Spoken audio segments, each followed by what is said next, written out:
प्यारे बच्चों, आज की हैप्पीनेस की क्लास में आप सभी को एक कहानी सुनाई जाएगी जिसका नाम है मेरा नया दोस्त।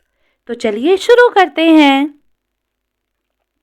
विकास और अर्जुन दोनों पास पास रहते थे, एक ही कक्षा में पढ़ते थे। दोनों पढ़ने लिखने में अच्छे थे और विद्यालय के नियमों का पालन करते। कक्षा में सभी से दोस्ती भी थी। अर्जुन चुलबुले स्वभाव का था, नटखट था, सभी से हंसकर बात करता था, जबकि विकास शांत स्वभाव का था और कम बोलता था। रोज शाम जब सभी अपने घर से खेलने के लिए निकलते, विकास दूसरी गली से कहीं निकल जाया करता। रोज वह कहाँ जाता है, खेलने क्यों नहीं आता? एक दिन यही पता लगाने के लिए अर्जुन उसके पीछे पीछे चल दिया। रोज शाम को जब सभी अपने घर से खेलने के लिए निकलते थे, विकास दूसरी गली से कहीं निकल जाया करता था। रोज वह कहाँ जाता था, किसके साथ खेलता था, यही बात पता लगाने के लिए अर्जुन उसके पीछे चल दिया। अर्जुन ने देखा विकास एक ऐसी बस्ती की तरफ जा रहा था जो कि नई बस्ती थी, जो नई नई बसी लग रही थी, जहां अधिक बसावट नहीं थी। अर्जुन ने सोचा कि कहीं विकास किसी गलत संगत में तो नहीं पड़ गया। बस्ती में पहुंचकर विकास वहीं एक चबूतरे पर बैठ गया। बस्ती के बच्चे भी वहीं पर आ गए और विकास लगा उन्हें पढ़ाने के बाद खूब चर्चा भी चलती रही। बच्चे खूब खुलकर विकास से बातें कर रहे थे।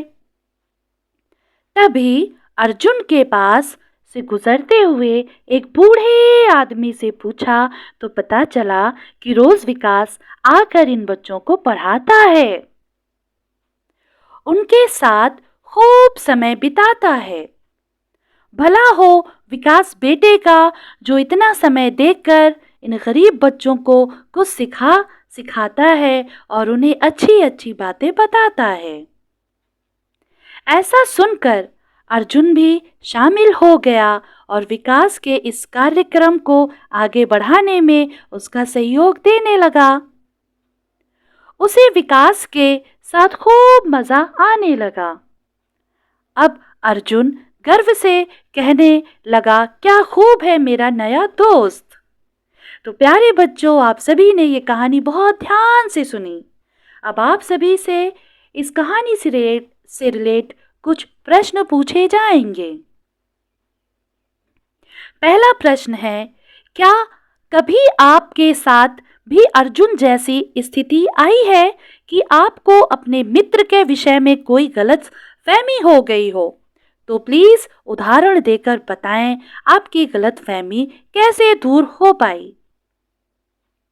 एक बार मैं फिर से रिपीट कर दूं कि क्या कभी आपके साथ भी अर्जुन जैसी स्थिति आई है कि आपको अपने मित्र के विषय में कोई गलत फहमी हो गई हो? उदाहरण देकर बताएं आपकी गलत फहमी कैसे दूर हो पाई। तो प्यारे बच्चों, इस प्रश्न का उत्तर आप अपनी क्लास के सभी सहपाठियों के साथ शेयर करेंगे और अपनी क्लास टीचर को भी बताएंगे।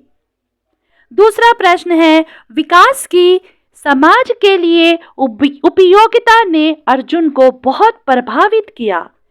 आप अपने जीवन से कोई ऐसा उदाहरण दें जब आप समाज या परिवार के लिए उपयोगी सिद्ध हुए हों। तो इस सवाल का भी जवाब आप सभी अपने क्लास के सहपाठियों से ज़रूर शेयर करेंगे, अपनी क्लास टीचर से भी शेयर करेंगे। Thank you.